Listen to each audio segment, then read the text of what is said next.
हमने शहर को दी एक नई पहचान, हम हैं सिंघानिया बिल्डकॉन। पंजाब में 117 विधानसभा सीटों पर मतदान पूरा हो गया, जहां 68% से ज्यादा वोटिंग हुई। ये पिछले चुनाव से 9% कम है। पिछले 5 बार से प्रदेश में जब भी कम वोटिंग हुई है, कांग्रेस की सरकार बनी है। ऐसी भी चर्चा है कि नतीजों के बाद बीजेपी और अकाली दल साथ आ सकते हैं। डेरा सच्चा सौदा सिरसा ने भी अपने समर्थकों से इन्हीं पार्टियों को वोट देने के लिए कहा था। यूपी में विधानसभा चुनाव के तीसरे चरण में 59 सीटों पर 60% से भी ज्यादा वोटिंग हुई। इस फेज के बड़े चेहरे पहली बार विधानसभा चुनाव लड़ रहे अखिलेश यादव, उनके चाचा शिवपाल, पूर्व विदेश मंत्री सलमान खुर्शीद की पत्नी लुईस खुर्शीद और पूर्व IPS असीम अरुण है। यूपी में 627 उम्मीदवार मैदान में।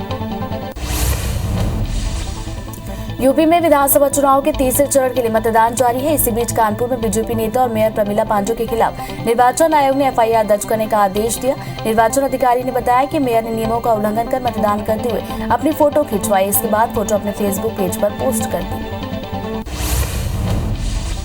पंजाब लोक कांग्रेस के संस्थापक कैप्टन अमरिंदर सिंह ने वोट डालने के बाद कहा कि वो पटियाला विधानसभा सीट से चुनाव जीतने को लेकर आश्वस्त है। कांग्रेस पर निशाना साधते हुए उन्होंने कहा कि मुझे लगता है कि हम चुनाव जीतेंगे। कांग्रेस एक अलग दुनिया में रहते हैं और पंजाब में उनका सफाया हो जाएगा। उत्तर प्रदेश के हरदोई में जनता को संबोधित करते हुए पीएम मोदी ने बीजेपी की जीत का दावा किया। उन्होंने कहा कि पहली होली 10 मार्च को बीजेपी की बम्पर जीत के साथ मनाई जाएगी। इसके लिए मतदान केंद्रों पर तैयारी करनी होगी। यूपी की जनता हमें आशीर्वाद दे रही है। पीएम मोदी ने अहमदाबाद ब्लास्ट केस का जिक्र करते हुए समाजवादी पार्टी पर हमला बोला। पीएम ने आरोप लगाया कि समाजवादी सरकार ने आतंकियों के केस वापस लिए। इन लोगों ने शमीम अहमद नाम के आरोपी पर चल रहे मुकदमों को वापस लेने का फैसला ले लिया था। उत्तर प्रदेश के उन्नाव में पीएम मोदी ने कहावत के जरिए समाजवादी पार्टी पर निशाना साधा। उन्होंने कहा कि थोथा चना बाजेगा ना, ये कहावत घोर परिवारवादियों पर बिल्कुल फिट बैठती है। हमारे ये घोर परिवारवादी भी खूब ढींगे हाँक रहे हैं। पहले 2 चरण में चारों खाने चित्त होने के बाद भी ये लोग दिन में सपने देख रहे हैं। पीएम मोदी ने कहा कि जिस सीट को ये लोग सबसे सुरक्षित मानकर बैठे थे, वो भी हाथ से निकल रही है। जिस पिता को मंच से धक्के देकर हटाया था, जिसे अपमानित करके पार्टी पर कब्जा जमाया था, उसी से गुहार लगानी पड़ी कि मेरी सीट बचाइए। राजनाथ सिंह ने योगी आदित्यनाथ की तारीफ करते हुए कहा कि मैं भी सीएम रहा हूं और योगी आदित्यनाथ भी सीएम रहे हैं। ये कहने में मुझे कोई संकोच नहीं कि योगी आदित्यनाथ मुझसे बेहतर और अच्छे मुख्यमंत्री रहे। उन्होंने कहा कि विकास रूपी लक्ष्मी साइकिल हाथी या हाथ के पंजे पर नहीं बल्कि कमल के फूल पर सवार होकर आती है। लखनऊ के सरोजनी नगर में सीएम योगी ने रोड शो किया। इस दौरान उन्होंने कहा कि ये चुनाव 80 बनाम 20 का बन चुका है। 80% सीटें भाजपा जीत रही है, 20% में सपा बसपा और कांग्रेस में बंटवारा है। इसलिए भाजपा प्रचंड बहुमत के साथ प्रदेश में सरकार बना रही है। उत्तर प्रदेश के सीएम योगी आदित्यनाथ समाजवादी पार्टी पर उन्होंने हमला किया और कहा कि उत्तर प्रदेश में पहले सिर्फ सैफई महोत्सव होता था। उस महोत्सव में न रंग था, न राग था और न भाव था और न ही भाषा। आज उत्तर प्रदेश में महोत्सव का मतलब अयोध्या के दीपोत्सव, मथुरा वृंदावन में रंगोत्सव और काशी में देव दीपावली का उत्सव। केंद्रीय मंत्री अनुराग ठाकुर ने सपा प्रमुख अखिलेश यादव पर निशाना साधते हुए कहा कि आतंकियों का अबूजान समाजवादियों का भाईजान, इसलिए अखिलेश की बंद है जुबान। उन्होंने कहा कि जब भी आतंकवाद की बात आती है तो बीजेपी 0 टॉलरेंस रखती है, जबकि समाजवादी पार्टी सहयोगवाद का रुख रखती है। यूपी के देवरिया में सीएम शिवराज सिंह चौहान ने जनता को संबोधित किया। इस दौरान उन्होंने कहा कि अखिलेश यादव आज के औरंगजेब है। जो अपने पिता का नहीं हुआ वो आपका क्या होगा। ये मैं नहीं कह रहा हूँ, ये मुलायम सिंह यादव ने कहा था। औरंगजेब ने भी यही किया था, अपने बाप को जेल में बंद कर भाइयों का कत्ल कर दिया। अनुराग ठाकुर के आतंकी वाले बयान पर अखिलेश यादव ने पलटवार किया। कहा कि जिस समय अहमदाबाद में बम धमाका हुआ उस समय हम लोग एक ही गाड़ी में बैठकर रक्षा कार्यालय गए थे, जहां प्रादेशिक सेना की ट्रेनिंग थी। अगर मैं आतंकवादी हूं तो अनुराग ठाकुर भी आतंकवादी होंगे। अखिलेश यादव ने सीएम योगी पर निशाना साधते हुए कहा कि बाबा 5 साल मुख्यमंत्री रहे लेकिन मेडिकल कॉलेज को कोई नई सुविधा तक नहीं दे पाए। सैफई का जो विकास हुआ वो एक दिन का नहीं, बाबा कोई काम करते नहीं और अगर दूसरा काम करता है तो उस पर सवाल उठाते हैं। उत्तर प्रदेश के अयोध्या में जनता को संबोधित करते हुए अखिलेश यादव ने कहा कि जो लोग कह रहे थे कि गर्मी निकाल देंगे, पहले चरण के मतदान के बाद भाजपा के नेता और कार्यकर्ता ठंडे पड़ गए, दूसरे चरण के बाद वो शून्य पड़ गए हैं और तीसरे चरण के बाद वो शून्य होने जा रहे हैं। यूपी के रायबरेली में जनता को संबोधित करते हुए कांग्रेस महासचिव प्रियंका गांधी ने बीजेपी पर निशाना साधा। कहा कि जब महिला, दलित, किसान, नौजवान असुरक्षित हैं, तो ये किसकी सुरक्षा की बातें कर रहे हैं। ये सरकार अपनी सुरक्षा चाहती है, किसी भी हालत में सत्ता में रहना चाहती है। सपा बसपा सब बीजेपी की राह पर चल रहे हैं। रायबरेली में प्रियंका के बाद सीएम भूपेश ने बीजेपी पर निशाना साधा। उन्होंने कहा कि 5 राज्यों के चुनाव में से उत्तराखंड, गोवा, पंजाब के चुनाव संपन्न हो चुके हैं। एक बात तो साफ हो गई है कि जिन 3 राज्यों में चुनाव हो चुके हैं वहां बीजेपी पूरी तरह साफ हो चुकी है। यूपी में भी 3 चरणों के चुनाव हो चुके हैं या भाजपा लड़खड़ाने लगी है। गुजरात की एक विशेष अदालत ने अहमदाबाद में 26 जुलाई 2008 को हुए सिलसिलेवार बम धमाकों के मामले पर अपने फैसले में कहा कि इस मामले के 38 दोषी मौत की सजा के लायक हैं, क्योंकि ऐसे लोगों को समाज में रखना आदमखोर तेंदुए को खुला छोड़ने के समान। अदालत के इस फैसले की प्रति शनिवार को वेबसाइट पर उपलब्ध हुई, जिसमें ये टिप्पणी सामने आई। कर्नाटक के शिवमोगा जिले में 58 छात्राओं को प्री यूनिवर्सिटी कॉलेज प्रशासन ने निलंबित कर दिया। बताया जा रहा है कि छात्राएं अपने शैक्षणिक संस्थानों में हिजाब पहनकर आई थी, जिन्हें अदालत के आदेश का हवाला देते हुए प्रशासन ने कॉलेज में प्रवेश नहीं दिया, जिसके बाद उन्हें निलंबित कर दिया गया। टीम इंडिया ने वेस्ट इंडीज को तीसरे और आखिरी T20 मैच में 17 रन से हराकर 3 मैचों की सीरीज में क्लीन स्वीप किया। टीम इंडिया ने वेस्ट इंडीज के सामने 185 रनों का टारगेट रखा, लेकिन वो 167 रन ही बना सकी। भारत की तरफ से 5वें विकेट के लिए सूर्य कुमार यादव और वेंकटेश अय्यर ने 37 गेंदों पर 91 रन छोड़े।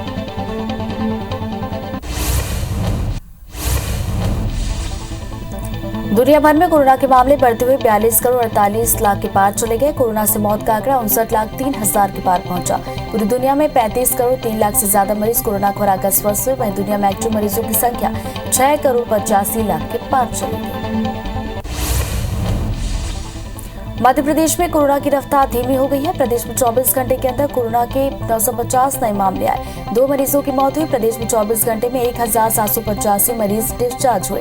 प्रदेश में एक्टिव मरीजों की संख्या बढ़कर 7527 हो गई।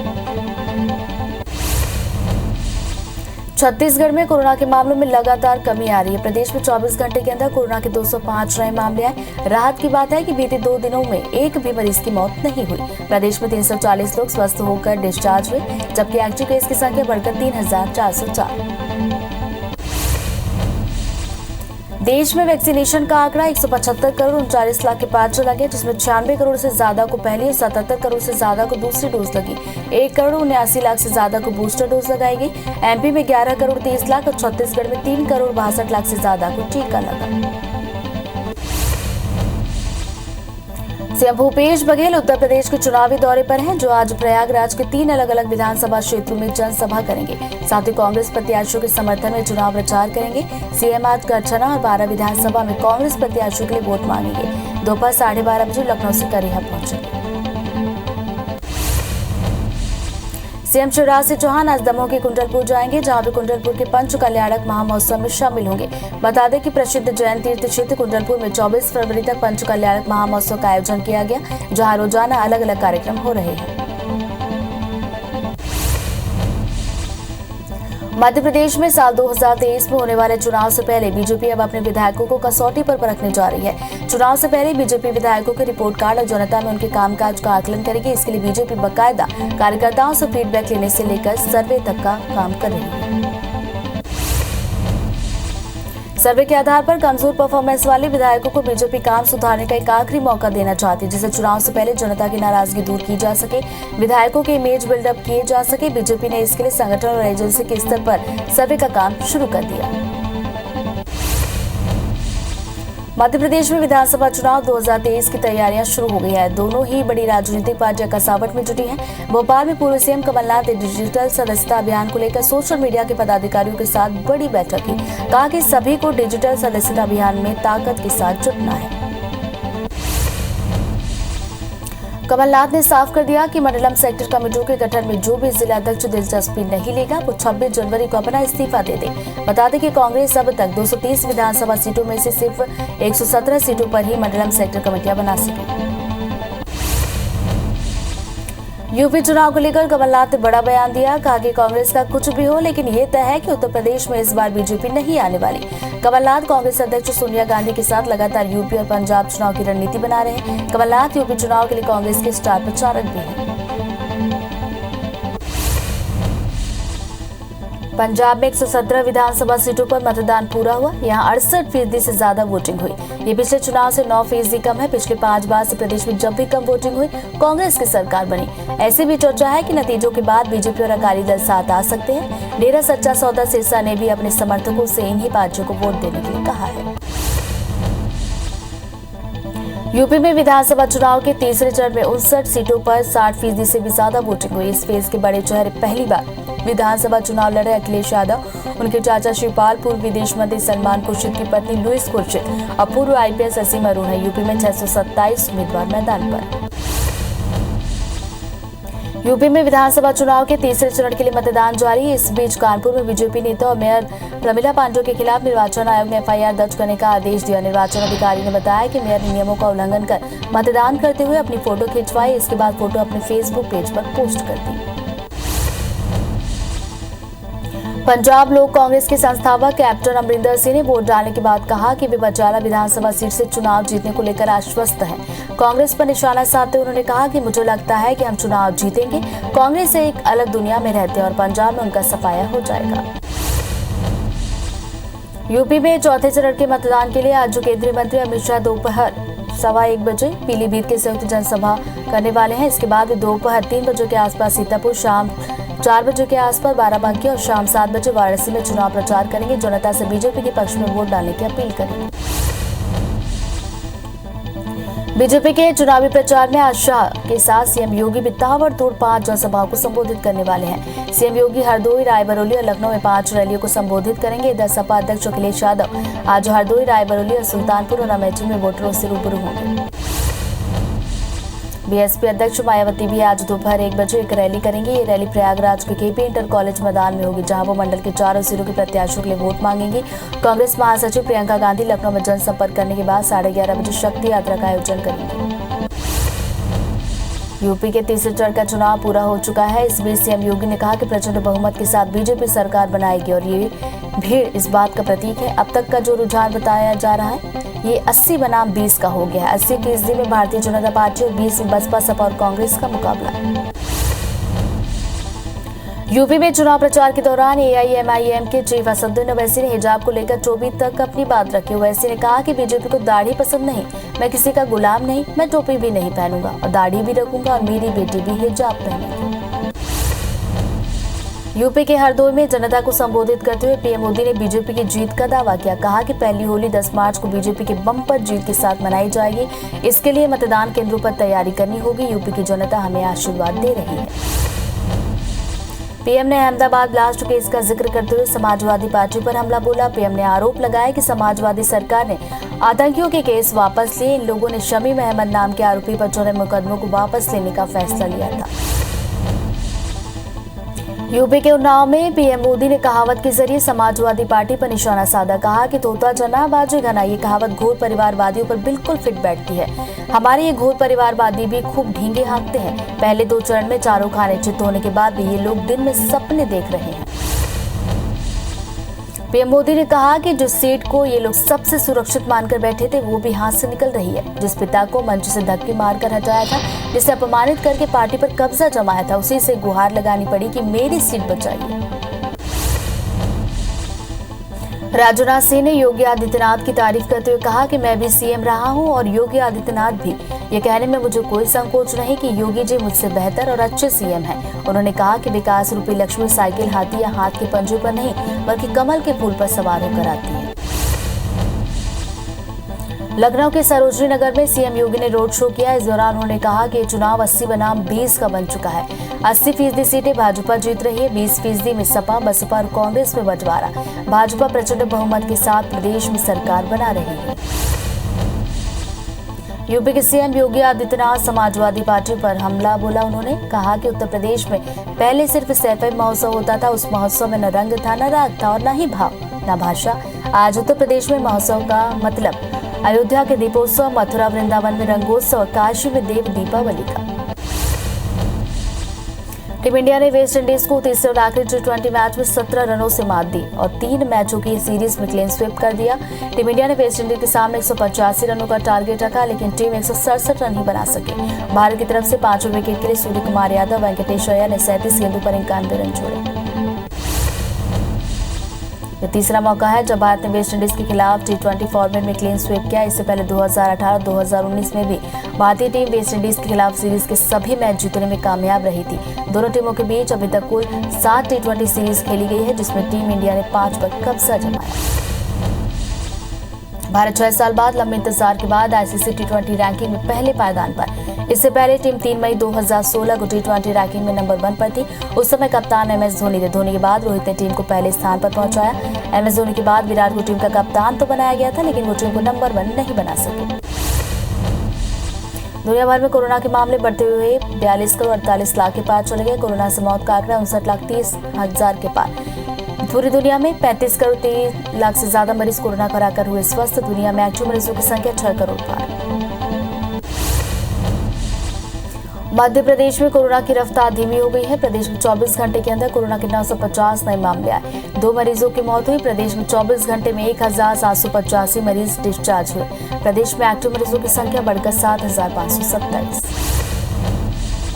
छत्तीसगढ़ में कोरोना के मामलों में लगातार कमी देखी जा रही है। प्रदेश में 24 घंटे के अंदर कोरोना के 205 नए मामले आए। राहत की बात है कि बीते 2 दिनों में एक भी मरीज की मौत नहीं हुई। प्रदेश में 340 लोग स्वस्थ होकर घर लौटे, जबकि एक्टिव केस की संख्या बढ़कर 3,404। देश में वैक्सीनेशन का आंकड़ा 175 करोड़ 39 लाख के पार गया। 96 करोड़ से ज्यादा को पहली, 77 करोड़ से ज्यादा को दूसरी डोज लगी। 1 करोड़ 79 लाख से ज्यादा को बूस्टर डोज लगी। MP में 11 करोड़ 30 लाख और छत्तीसगढ़ में 3 करोड़ 62 लाख से ज्यादा को टीका लगा। सीएम भूपेश बघेल उत्तर प्रदेश के चुनावी दौरे पर हैं, जो आज प्रयागराज के 3 अलग अलग विधानसभा क्षेत्रों में जनसभा करेंगे। साथ ही कांग्रेस प्रत्याशियों के समर्थन में चुनाव प्रचार करेंगे। सीएम आज करछना और 12 विधानसभा में कांग्रेस प्रत्याशियों के लिए वोट मांगेंगे। वे दोपहर 12:30 बजे लखनऊ से करेहा पहुंचेंगे। सीएम शिवराज सिंह चौहान आज दमोह के कुंडलपुर जाएंगे, जहां वे कुंडलपुर के पंच कल्याणक महामहोत्सव में शामिल होंगे। बता दें कि प्रसिद्ध जैन तीर्थ क्षेत्र कुंडलपुर में 24 फरवरी तक पंच कल्याणक महामहोत्सव का आयोजन किया गया है, जहां रोजाना अलग अलग कार्यक्रम हो रहे हैं। MP के कांग्रेस प्रदेश अध्यक्ष कमलनाथ भोपाल में कांग्रेस के डिजिटल सदस्यता अभियान को लेकर आज अहम बैठक लेंगे। कांग्रेस के सभी प्रकोष्ठों के पदाधिकारियों की बैठक होगी। प्रकोष्ठों के गठन के बाद भोपाल में पहली बड़ी बैठक, जिसे पदाधिकारियों को अहम जिम्मेदारियां सौंपी जाएंगी। छत्तीसगढ़ के कांग्रेस प्रदेश अध्यक्ष मोहन मरकाम आज सभी जिला अध्यक्षों के साथ बैठक करेंगे। PCC chief Mohan Markam video conferencing के जरिए जिला अध्यक्षों से चर्चा करेंगे, साथ ही सदस्यता अभियान की जानकारी देंगे। छत्तीसगढ़ बीजेपी प्रदेश प्रभारी डी पुरंदेश्वरी के दौरे का आज तीसरा दिन। आज वे कांकेर जिला बीजेपी पदाधिकारियों की बैठक लेंगे। पुरंदेश्वरी ने कल कोंडागांव जिला पदाधिकारियों के साथ बैठक की थी। बता दें कि डी पुरंदेश्वरी 3 दिवसीय छत्तीसगढ़ दौरे पर पहुंची। उज्जैन में संघ प्रमुख मोहन भागवत के दौरे का आज तीसरा दिन। भागवत आज कई अहम बैठकों में शामिल होंगे। वहीं मालीपुरा के आराधना भवन में आयोजित होने वाले कार्यक्रम में भी शामिल होने पहुंचेंगे। कल वे विद्या भारती के चिंतामणि स्थित भवन का लोकार्पण करेंगे। RSS प्रमुख मोहन भागवत 4 दिवसीय उज्जैन दौरे पर हैं। मध्य प्रदेश में साल 2023 में होने वाले चुनाव से पहले बीजेपी अब अपने विधायकों को कसौटी पर परखने जा रही है। चुनाव से पहले बीजेपी विधायकों के रिपोर्ट कार्ड और जनता में उनके कामकाज का आकलन करेगी। इसके लिए बीजेपी बाकायदा कार्यकर्ताओं से फीडबैक लेने से लेकर सर्वे तक कराने जा रही है। सर्वे के आधार पर कमजोर परफॉर्मेंस वाले विधायकों को बीजेपी काम सुधारने का एक आखिरी मौका देना चाहती है, जिससे चुनाव से पहले जनता की नाराजगी दूर की जा सके, विधायकों की इमेज बिल्डअप की जा सके। बीजेपी ने इसके संगठन और एजेंसी के स्तर पर काम शुरू किया। मध्य प्रदेश में विधानसभा चुनाव 2023 की तैयारियां शुरू हो गई हैं। दोनों ही पार्टियां और राजनीतिक पार्टियां कसावट में जुटी हैं। भोपाल में पूर्व सीएम कमलनाथ ने डिजिटल सदस्यता अभियान को लेकर सोशल मीडिया के जरिए पदाधिकारियों के साथ बड़ी बैठक की और कहा कि सभी को डिजिटल सदस्यता अभियान ताकत के साथ जुटना है। कमलनाथ ने साफ कर दिया कि मंडलम सेक्टर कमेटियों के गठन में जो भी जिलाध्यक्ष दिलचस्पी नहीं लेगा वो 26 फरवरी को अपना इस्तीफा दे दे। बता दें कि कांग्रेस अब तक 230 विधानसभा सीटों में से सिर्फ 117 सीटों पर ही मंडलम सेक्टर कमेटियां बना सकी है।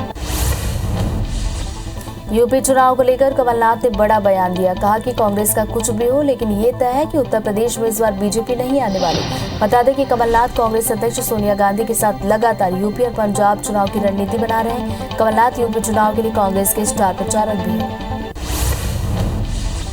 यूक्रेन रूस तनाव के बीच यूक्रेन के राष्ट्रपति वोलोदिमीर ज़ेलेंस्की ने रूसी राष्ट्रपति व्लादिमीर पुतिन को बैठक करके संकट का हल निकालने का प्रस्ताव दिया।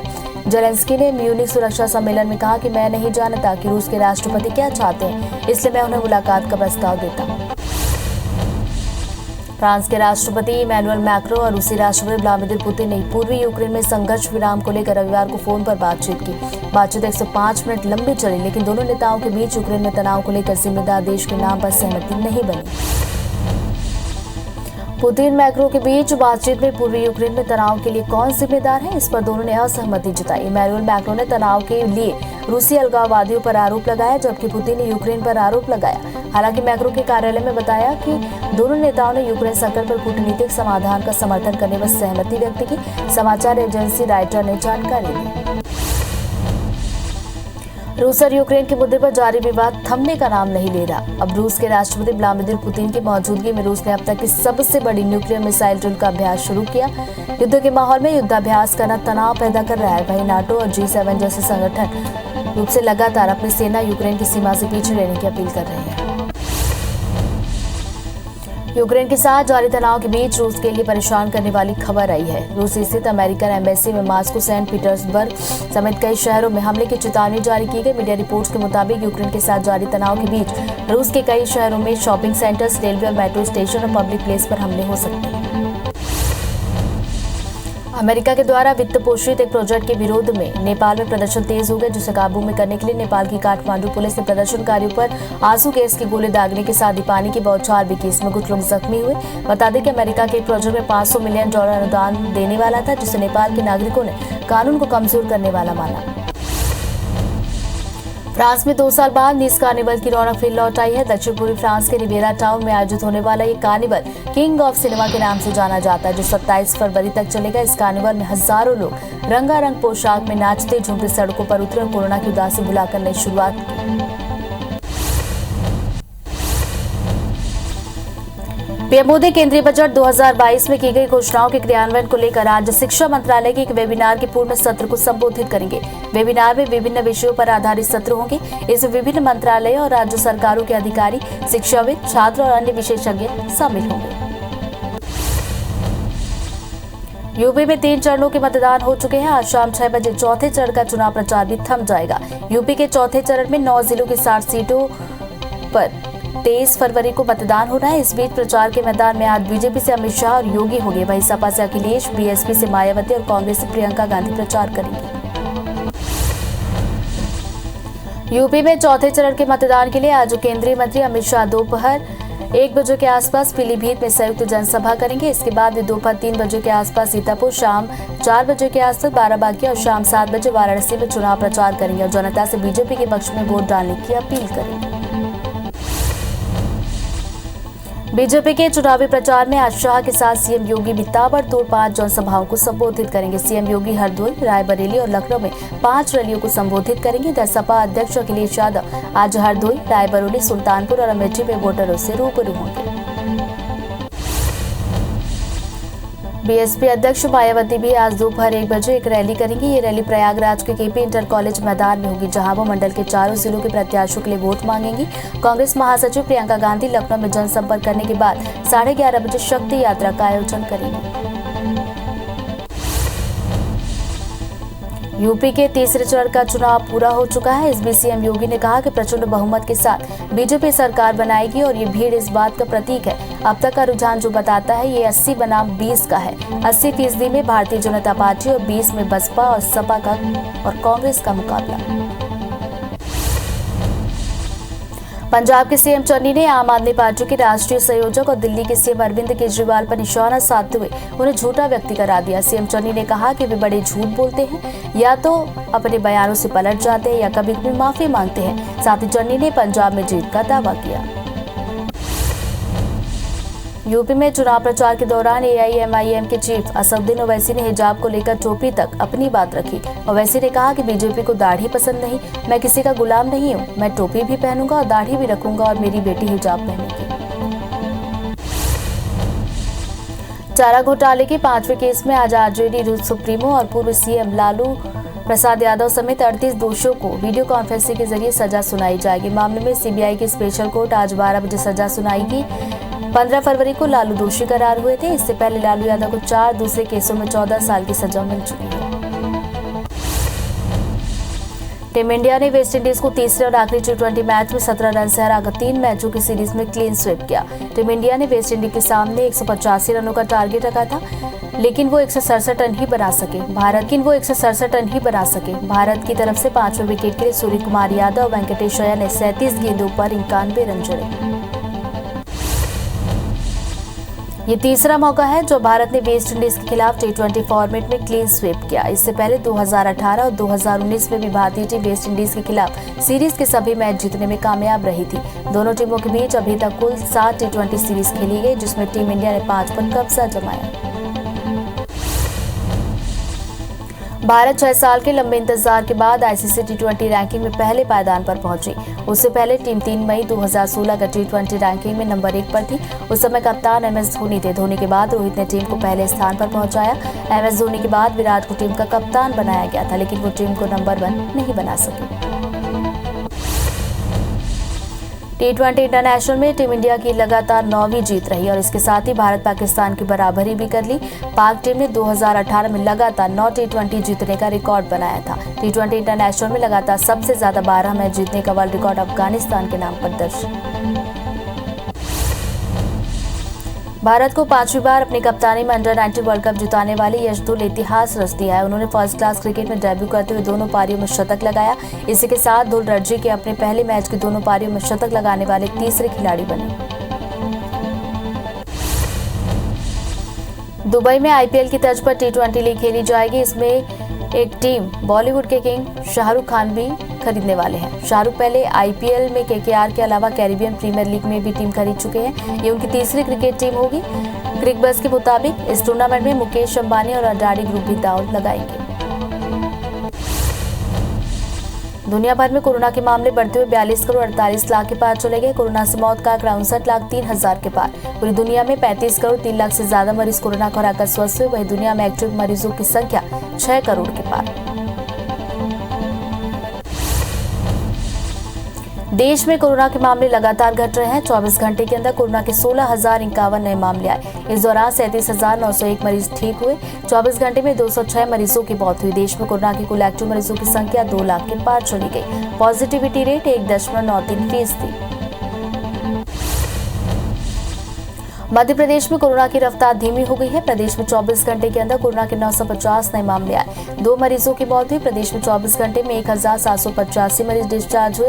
प्रदेश में एक्टिव मरीजों की संख्या बढ़कर 7,527।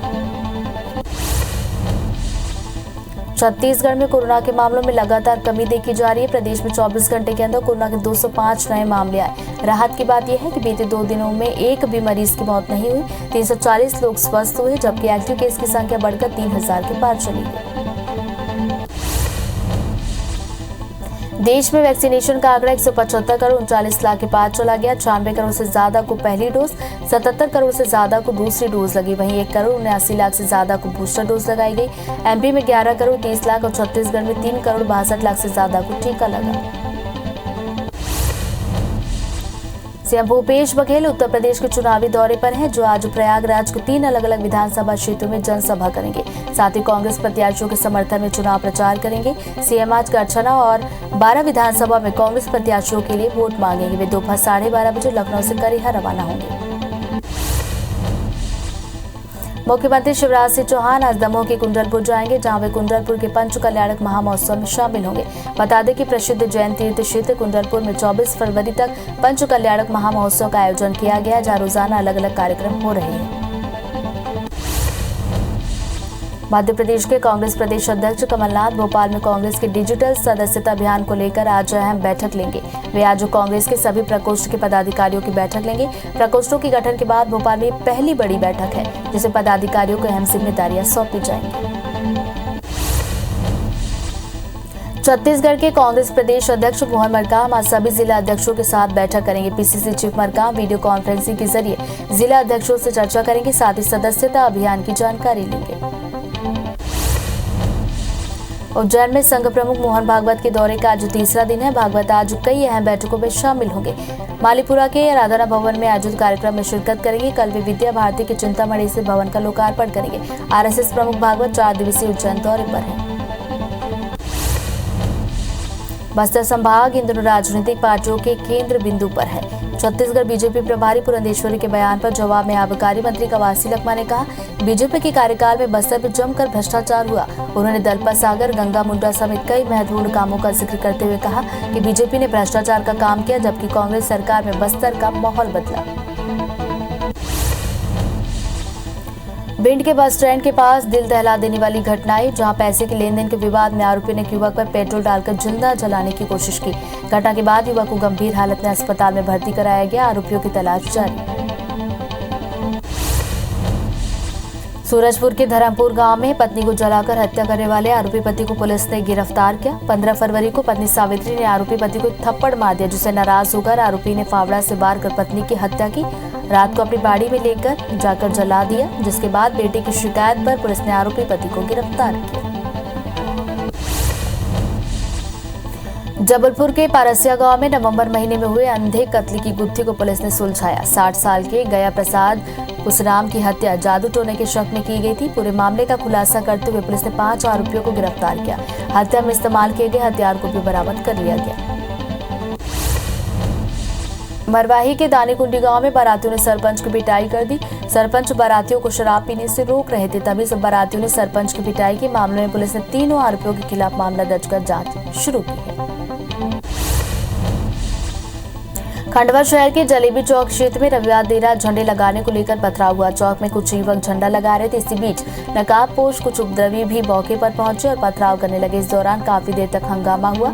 अब पुलिस ने अज्ञात आरोपियों के खिलाफ केस दर्ज किया है। क्षेत्र में लगे सीसीटीवी कैमरों के आधार पर आरोपियों की पहचान की जा रही है।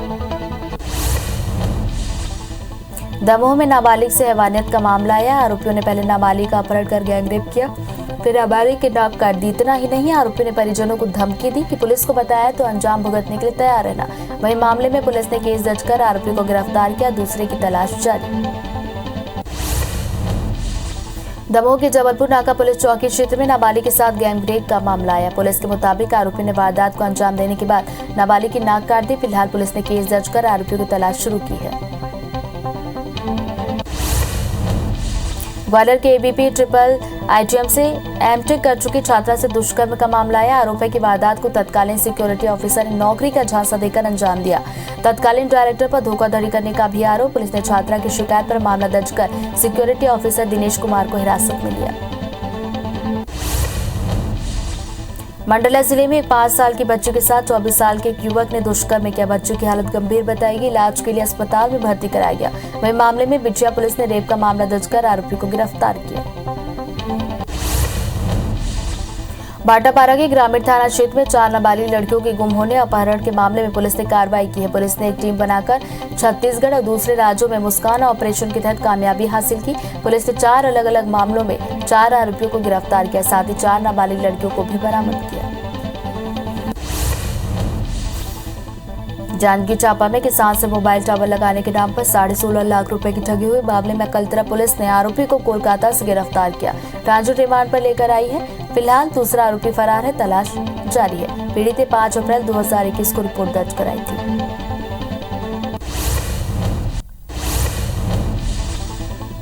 प्रदेश में एक बार फिर चिटफंड कंपनियों के पीड़ित निवेशकों ने अपना आवाज बुलंद की है। दुर्ग जिले में आज ऑल इन्वेस्टर सेफ्टी ऑर्गेनाइजेशन के पदाधिकारियों और PASCL कंपनी के निवेशकों ने दुर्ग सांसद विजय बघेल से मुलाकात की, जिसमें उन्होंने सेबी द्वारा निवेशकों का पैसा जल्द दिलाने, लोकसभा के प्रश्नकाल में मुद्दा उठाने की मांग की है। ग्वालियर में एक बार फिर अज्ञात बदमाशों ने एक ही रात में 3 ATM से लाखों रुपए पार कर दिए। चोरों ने गैस कटर से ATM काट कर करीब 45 लाख रुपए की चोरी की। तीनों ATM से 15-15 लाख यानी कुल 45 लाख की चोरी हुई है। चोरी वाले इलाके में पुलिस को CCTV फुटेज बरामद हुई है, जिसके आधार पर पुलिस बदमाशों की तलाश कर रही है। देपालपुर में गैस कटर के जरिए ATM लूटने की कोशिश करने वाले आरोपी पुलिस के हत्थे चढ़ गए। ATM मशीन काटते वक्त मशीन में आग लग गई थी, जिसमें 8 लाख रुपए जलकर खाक हो गए थे। वहीं 10 लाख रुपए जलने से बच गए थे। पुलिस ने इस मामले में अंतर्राज्यीय गिरोह के 30 सदस्यों को गिरफ्तार किया। सतना पुलिस ने बीते दिनों सतना शहर में हुई 4 बड़ी चोरियों का खुलासा किया, जिसमें 4 घरों का ताला तोड़कर एक चोर गिरोह ने लाखों की चोरी की थी। पुलिस ने इस गिरोह के 3 सक्रिय सदस्यों को गिरफ्तार कर लिया। इनके पास से 11,75,000 रुपए की जेवरात और नकदी बरामद की गई। कटनी के GRP पुलिस को चेकिंग के दौरान बड़ी सफलता हाथ लगी। पुलिस ने शनिवार की रात कटनी रेलवे स्टेशन से 19 लाख रुपए का सोना बरामद किया। RPF ने शक्तिपुंज एक्सप्रेस में रूटीन चेकिंग की और संदेह के आधार पर रेल पुलिस ने 2 लोगों को पकड़ा है। धमतरी जिले की बिरेझेर पुलिस ने जुआ खेलते 10 जुआरियों को गिरफ्तार किया। आरोपियों के पास से 42,000 नकद और ताश की पत्ती बरामद की गई। मुखबिर की सूचना के आधार पर पुलिस ने नहर किनारे खेत में जुआ संचालित हो रहा है, इसकी सूचना मिली, जिसके बाद पुलिस की टीम ने जुआरियों को चारों तरफ से घेरते हुए गिरफ्तार किया। धमतरी में सरकारी राशि में गड़बड़ी और हेराफेरी करने वाले जिले के 28 पंचायतों से 94 लाख रुपए वसूल किए जाएंगे। वहीं वसूली के लिए प्रशासन ने कार्रवाई शुरू की। जिला पंचायत की माने तो सोशल ऑडिट के दौरान निर्माण कामों में गड़बड़ी और सरकारी राशि में हेरफेर की बात सामने आने के बाद सरपंच और सचिवों को नोटिस दिया गया। जगदलपुर में नेशनल हाईवे 30 पर तेज रफ्तार वाहन ने 3 लोगों की जान ले ली। मृतकों में 13 साल का एक बच्चा भी शामिल है। हादसे की जानकारी मिलने पर डायल 112 की टीम और बस्तर पुलिस भी मौके पर पहुंची और शवों को मर्चरी में रखवाया। वहीं घटना के बाद पुलिस ने अज्ञात वाहन के खिलाफ मामला दर्ज कर लिया है। पेंड्रा में कार अनियंत्रित होकर पेड़ से टकरा गई, जिसमें सवार रिटायर्ड शिक्षक और उनकी पत्नी की मौके पर मौत हुई। कार का ड्राइवर गंभीर रूप से घायल। मृतक बिलासपुर के रहने वाले थे, जो शादी समारोह में शामिल होने के लिए MP के सीधी गए थे, जहां से वापस लौटते समय यह हादसा हुआ। जगदलपुर के महादेव घाट में कार रिपेयर और सीट कवर गोदाम में अचानक आग लगी। देखते ही देखते आग ने विकराल रूप लिया। आग की वजह से गोदाम में रखा लाखों का सामान जलकर खाक हो गई। घटना के बाद मौके पर पहुंची दमकल की टीम ने आग पर काबू पाया। दरभा के जंगल में एक अज्ञात व्यक्ति का शव मिलने से सनसनी फैल गई। घटना की सूचना मिलते ही पुलिस मौके पर पहुंची, शव को कब्जे में लेकर आगे की कार्रवाई शुरू की। फिलहाल शव की पहचान नहीं हो पाई है, पुलिस जांच कर रही है। गरियाबंद में ग्रामीणों को मृत अवस्था में मादा भालू मिला। सूचना मिलते ही मौके पर पहुंची वन विभाग की टीम ने भालू का PM कराया, जिसमें डॉक्टरों ने बताया कि ज्यादा जख्म के चलते भालू की मौत हुई। साथ ही उन्होंने बताया कि भालू के सीने में 15 दिन पुराना जख्म है, जिस पर कीड़े लग चुके थे। मरवाही के पसान रेंज में हाथियों का उत्पात जारी है। हाथियों ने कई घरों को नुकसान पहुंचाया, वहीं केले की फसल को भी तहस नहस किया। हाथियों के दस्तक से ग्रामीणों में दहशत का माहौल है। वन विभाग की टीम हाथियों की निगरानी कर रही है। फिलहाल मरवाही और पसान रेंज में 43 हाथियों का दल मौजूद है। जांजगीर चांपा के जजपुर विधानसभा क्षेत्र के बसपा विधायक केशव चंद्रा सपेरे के रोल में नजर आए। केशव चंद्रा भतीजे की बारात में शामिल होने अपने कार्यकर्ताओं के साथ पहुंचे थे, जहां बारात में वे नागिन धुन में जमकर नाचे। इस दौरान वे सपेरे के रोल में नजर आए। विधायक केशव चंद्रा के डांस का वीडियो जमकर वायरल हुआ। खंडवा जिले के ओंकारेश्वर में महाशिवरात्रि पर्व को लेकर मंदिर ट्रस्ट और जिला प्रशासन ने तैयारियां शुरू की। साथ ही मंदिर की व्यवस्था और श्रद्धालुओं की आवाजाही को लेकर मंदिर ट्रस्ट, SDM और पुलिस अधिकारियों की बैठक हुई। बता दें कि बड़ी संख्या में श्रद्धालु दर्शन के लिए पहुंचते हैं। छतरपुर में 48वें खजुराहो डांस फेस्टिवल का आगाज कथक नृत्य की सामूहिक प्रस्तुति के साथ हुआ। राज्यपाल मंगूभाई पटेल ने शास्त्रीय नृत्यों के महाकुंभ का दीप प्रज्वलित कर शुभारंभ किया। कार्यक्रम के शुभारंभ में स्वर्गीय पंडित बिरजू महाराज के शिष्यों के द्वारा सामूहिक कथक नृत्य प्रस्तुत किया गया। एयर इंडिया के 2 पायलट्स की स्किल की तारीफ पूरी दुनिया में हो रही। ये पायलट कैप्टन अंचित भारद्वाज और आदित्य राव, जिन्होंने 18 फरवरी को ब्रिटेन के हीथ्रो एयरपोर्ट पर तूफान के बीच एयर इंडिया के 2 विमानों को सुरक्षित लैंड करवाया था। एयर इंडिया के एक अधिकारी ने कहा कि हमारे कुशल पायलट्स ने उस समय अपने विमानों की लैंडिंग कराई जब कोई दूसरी एयरलाइंस ऐसा नहीं कर सकी। अमेरिका के फ्लोरिडा में मियामी के बीच पास समुद्र में एक हेलीकॉप्टर क्रैश हुआ। घटना के बाद हेलीकॉप्टर सवार 2 लोगों को अस्पताल में भर्ती कराया गया।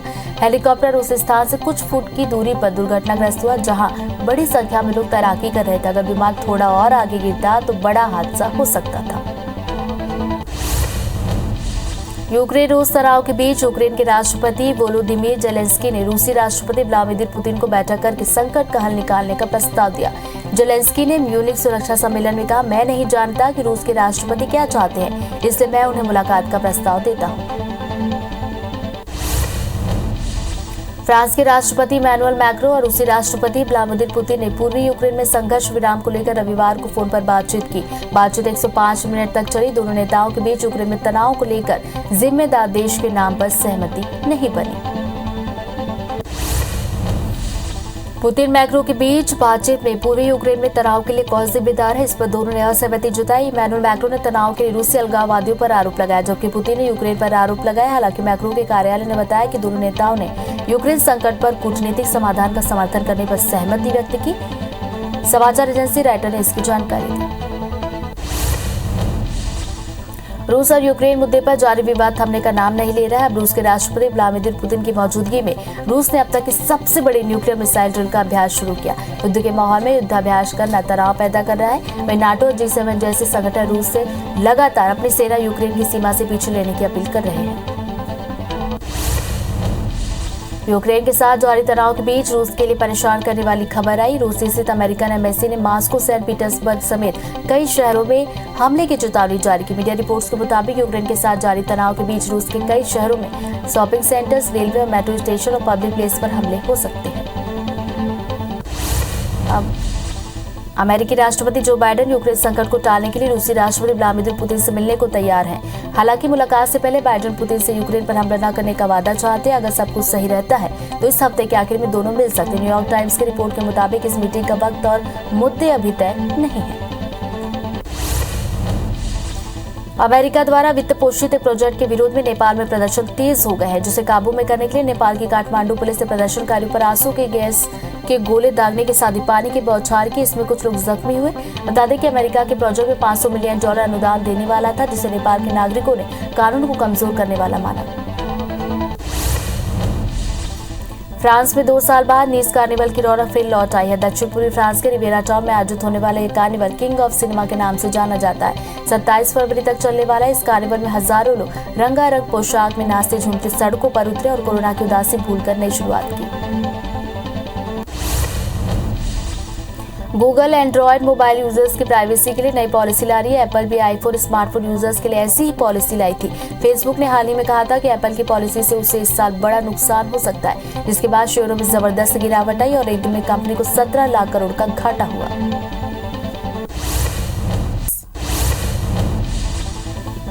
पीएम मोदी केंद्रीय बजट 2022 में की गई घोषणाओं के क्रियान्वयन को लेकर राज्य शिक्षा मंत्रालय के एक वेबिनार के पूर्ण सत्र को संबोधित उन्होंने किया। वेबिनार में विभिन्न विषयों पर आधारित सत्र हुआ। इसमें विभिन्न मंत्रालयों और राज्य सरकारों के अधिकारी, शिक्षाविद, छात्र और अन्य एक्सपर्ट भाग लिया। भारत के राष्ट्रपति रामनाथ कोविंद ने विशाखापत्तनम में भारतीय नौसेना के राष्ट्रपति मेले 2022 के समीक्षा कार्यक्रम में हिस्सा लिया। बता दें कि भारतीय नौसेना के 75 साल पूरे होने पर प्रेसिडेंट फ्लीट रिव्यू का आयोजन किया गया, जिसमें 60 जहाज और 55 विमानों ने हिस्सा लिया। यूपी में 3 चरणों के मतदान हो चुके हैं। आज शाम 6 बजे चौथे चरण का चुनाव प्रचार भी थम जाएगा। यूपी के चौथे चरण में 9 जिलों की 60 विधानसभा सीटों पर 23 फरवरी को मतदान होना है। इसी बीच प्रचार के मैदान में आज बीजेपी से अमित शाह और योगी होंगे। वहीं सपा से अखिलेश, बीएसपी से मायावती और कांग्रेस से प्रियंका गांधी प्रचार कर रहे हैं। यूपी में चौथे चरण के मतदान के लिए आज केंद्रीय मंत्री अमित शाह दोपहर 1 बजे के आसपास पीलीभीत में संयुक्त जनसभा करेंगे। इसके बाद वो दोपहर 3 बजे सीतापुर, शाम 4 बजे बाराबंकी और शाम 7 बजे वाराणसी में चुनाव प्रचार करेंगे और जनता से बीजेपी के पक्ष में वोट डालने की अपील करेंगे। बीजेपी के चुनावी प्रचार में आज शाह के साथ सीएम योगी भी ताबड़तोड़ 5 जनसभाओं को संबोधित करेंगे। सीएम योगी हरदोई, रायबरेली, लखनऊ में 5 रैलियों को संबोधित करेंगे। इधर सपा अध्यक्ष अखिलेश यादव आज हरदोई, रायबरेली, सुल्तानपुर, अमेठी में वोटरों से रूबरू। बीएसपी अध्यक्ष मायावती भी आज दोपहर 1 बजे एक रैली करेंगी। ये रैली प्रयागराज के केपी इंटर कॉलेज मैदान में होगी, जहां वो मंडल के चारों जिलों के प्रत्याशियों के लिए वोट मांगेगी। कांग्रेस महासचिव प्रियंका गांधी लखनऊ में जनसंपर्क करने के बाद शक्ति यात्रा का आयोजन करेंगी। यूपी विधानसभा चुनाव में सीएम ममता बनर्जी की पार्टी टीएमसी चुनाव नहीं लड़ रही, लेकिन उसके बाद भी ममता बनर्जी की पूरी निगाहें यूपी चुनाव पर लगी हुई है। ममता सपा को सपोर्ट कर रही है। ममता 3 मार्च को लखनऊ में अखिलेश के साथ संयुक्त प्रेस कॉन्फ्रेंस के बाद बनारस में सभा और रोड शो करेंगी। यूपी के तीसरे चरण का चुनाव पूरा हो चुका है। इस बीच सीएम योगी ने कहा कि प्रचंड बहुमत के साथ बीजेपी सरकार बनाएगी और ये भीड़ इस बात का प्रतीक है कि अब तक का जो रुझान है वो ये बताता है कि 80 बनाम 20 का है। 80% में भारतीय जनता पार्टी और 20 में बसपा, सपा और कांग्रेस का मुकाबला। पंजाब के सीएम चन्नी ने आम आदमी पार्टी के राष्ट्रीय संयोजक और दिल्ली के सीएम अरविंद केजरीवाल पर निशाना साधते हुए उन्हें झूठा व्यक्ति करार दिया। सीएम चन्नी ने कहा कि वे बड़े झूठ बोलते हैं, या तो अपने बयानों से पलट जाते हैं या कभी कभी माफी भी मांगते हैं। साथ ही चन्नी ने पंजाब में जीत का दावा किया। यूपी में चुनाव प्रचार के दौरान एआईएमआईएम के चीफ असदुद्दीन ओवैसी ने हिजाब को लेकर टोपी तक अपनी बात रखी। ओवैसी ने कहा कि बीजेपी को दाढ़ी पसंद नहीं, मैं किसी का गुलाम नहीं, मैं टोपी भी पहनूंगा, दाढ़ी भी रखूंगा और मेरी बेटी हिजाब भी पहनेगी। आंध्र प्रदेश के उद्योग और आईटी मंत्री गौतम रेड्डी का दिल का दौरा पड़ने से निधन हो गया। आज सुबह वे सीने में दर्द के चलते अचानक जमीन पर गिर पड़े। हालांकि उस वक्त उनके परिवार के सदस्यों ने उन्हें तुरंत हैदराबाद के अपोलो अस्पताल में भर्ती कराया, जो आईसीयू में इलाज के दौरान उनकी मौत हुई। चारा घोटाले के 5वें केस में आज आरजेडी सुप्रीमो और पूर्व सीएम लालू प्रसाद यादव समेत 38 दोषियों को वीडियो कॉन्फ्रेंस के जरिए सजा सुनाई जाएगी। मामले में सीबीआई की स्पेशल कोर्ट आज 12 बजे सजा सुनाएगी। 15 फरवरी को लालू दोषी करार हुए थे। इससे पहले लालू यादव को 4 दूसरे केसों में 14 साल की सजा मिल चुकी है। टीम इंडिया ने वेस्टइंडीज को तीसरे और आखिरी T20 मैच में 17 रन से हराकर 3 मैचों की सीरीज में क्लीन स्वीप कर दिया। टीम इंडिया ने वेस्टइंडीज के सामने 185 रनों का टारगेट रखा, लेकिन 167 रन ही बना सकी।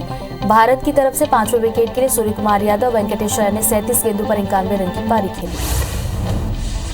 यह तीसरा मौका है जो भारत ने वेस्टइंडीज के खिलाफ T20 फॉर्मेट में क्लीन स्वीप किया। इससे पहले 2018-2019 में भी भारतीय टीम वेस्टइंडीज के खिलाफ सीरीज के सभी मैच जीतने में कामयाब रही।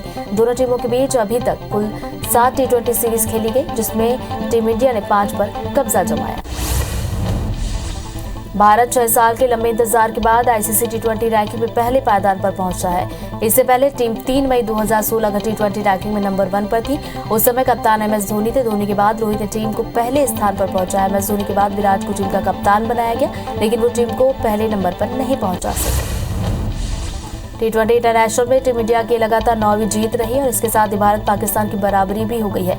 पाक टीम ने 2018 में लगातार 9 T20 जीतने का रिकॉर्ड बनाया था। T20 इंटरनेशनल में लगातार सबसे ज्यादा 12 मैच जीतने का वर्ल्ड रिकॉर्ड अफगानिस्तान के नाम पर दर्ज है।